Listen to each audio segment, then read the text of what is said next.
Assalamualaikum warahmatullahi wabarakatuh.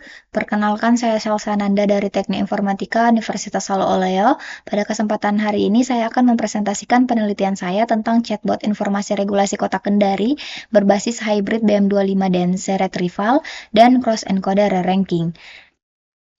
Di sini ada 3 masalah yang melatar belakangi penelitian saya. Yang pertama, ada banyak dokumen regulasi Kota Kendari yang tersebar dalam format PDF dengan bahasa hukum yang kompleks sehingga sulit diakses masyarakat awam.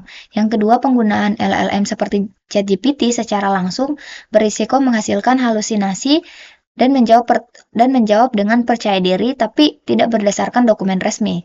Ketiga, metode pencarian tunggal tidak cukup optimal untuk dokumen regulasi berbahasa Indonesia.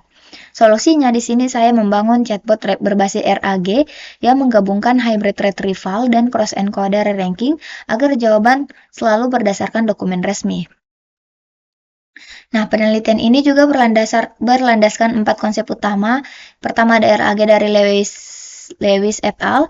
Yang menggabungkan retrieval dokumen dengan LLM untuk mengurangi halusinasi. Yang kedua, ada BM25 dari Robertson dan Zaragoza, yaitu pencarian berbasis kata kunci eksak yang penting untuk nomor dan tahun regulasi.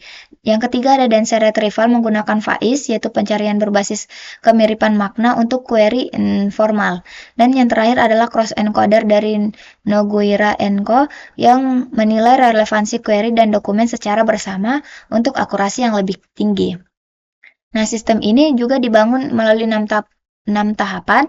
Tahap pertama, pengumpulan 50 dokumen dari JDIH. Jadi 50 dokumen ini saya batasi karena keterbatasan komputasi yang cukup mahal. Tahap kedua adalah pemrosesannya terdiri dari OCR, cleaning, chunking, dan ekstraksi metadata. Yang ketiga, pembangunan 2 indeks paralel yaitu FAIS dan BM25. Tahap keempat ada retrieval dan re-ranking yang merupakan tahap inti. Dan tahap kelima itu generasi jawaban menggunakan GPT-4 mini. Dan tahap terakhir ada evaluasi. Nah, ini adalah alur lengkap sistem. Yang pertama, query pengguna masuk ke query normalizer, sehingga dilakukan koreksi typo, ekspansi akronim, dan menghasilkan 3 variasi query. Yang kedua, ketiga variasi query tersebut kemudian dikirim secara paralel ke FAIS untuk pencarian semantik dan BM25 untuk pencarian kata kunci dengan bobot 0,6 untuk dense dan 0,8 untuk BM25, menghasilkan top 50 kandidat. Ketiga, top 50 tersebut kemudian dilakukan re-ranking oleh cross encoder dengan skor adaptif. Jadi query pendek itu menggunakan 0,4 dikali CI ditambah 0,6 dikali kosin. Sedangkan query panjang menggunakan 0,7 kali CE ditambah 0,3 dikali kosin. Hasilnya top 8 dokumen terbaik yang dikirim ke GPT-4 mini untuk jawaban akhirnya. Nah, dataset yang saya gunakan ada 50 yang terdiri dari 29 peraturan daerah dan 21 peraturan wakil. Yang setelah diproses itu menghasilkan 1109 chunks dengan rata-rata 1318 karakter per chunknya. Ada satu temuan penting di tahap ini yang dimana 64% dokumen itu memiliki halaman pertama yang berisi bagian mengingat yang mereferensinya ke undang-undang lain. Sehingga metadata nomor dan tahunnya itu terbaca salah jika diambil dari isi dokumen. Nah, solusinya di sini saya ambillah metadata dari nama filenya, dan ini yang memberikan peningkatan akurasi terbesar sekitar 10,74%. Dan proses chunnya itu terdiri dari 3 langkah. Yang pertama, split berdasarkan struktur hukum, kemudian difilter chunk yang terlalu pendek, dan di merge chunk kecil agar informasi seperti tarif pajak itu tidak terpotong. Nah, evaluasi dilakukan sebenarnya sebanyak 11 iterasi. Di sini saya cantumkan 7 iterasi saja, yang dimana rumus akurasinya itu total skor dibagi 240 dikali 100%, di mana 240 ini berasal dari 20 pertanyaan yang dikali 6 metrik, kemudian dikali skor maksimumnya itu adalah 2. Kemudian grafik menunjukkan perjalanan dari baseline 48,8 hingga 100%, yang dimana lonjakan terbesar pertama terjadi di iterasi kedua, yaitu setelah hybrid BM25 dan DNC itu diterapkan, yang menghasilkan naik ke 90%. Kemudian memberikan lagi lonjakan terbesar sekitar 10,7% sehingga menjadi 96,5% karena perbaikan metadata dari nama filenya.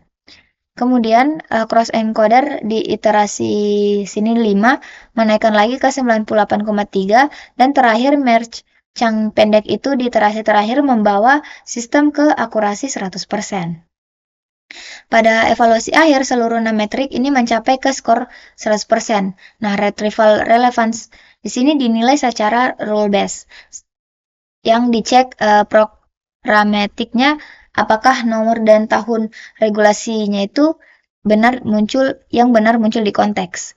Sedangkan 5 metrik lainnya di sini dinilai menggunakan LLM as judge di mana GPT-40 mini ini menilai kualitas jawaban. Kemudian total skor 240 dari 240 dengan akurasi 100%. Oke, kesimpulannya, jadi sistem chatbot ini berhasil mencapai akurasi 7% dari baseline 8,8% melalui 11 iterasi. Ya,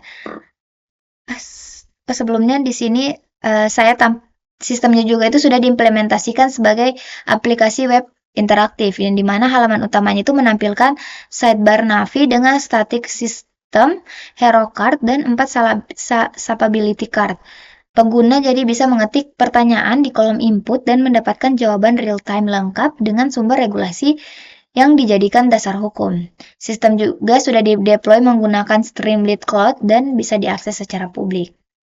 Oke, kesimpulannya, jadi sistem chat RAG ini berhasil mencapai akurasi 100% dari baseline 48,8% melalui 11 iterasi.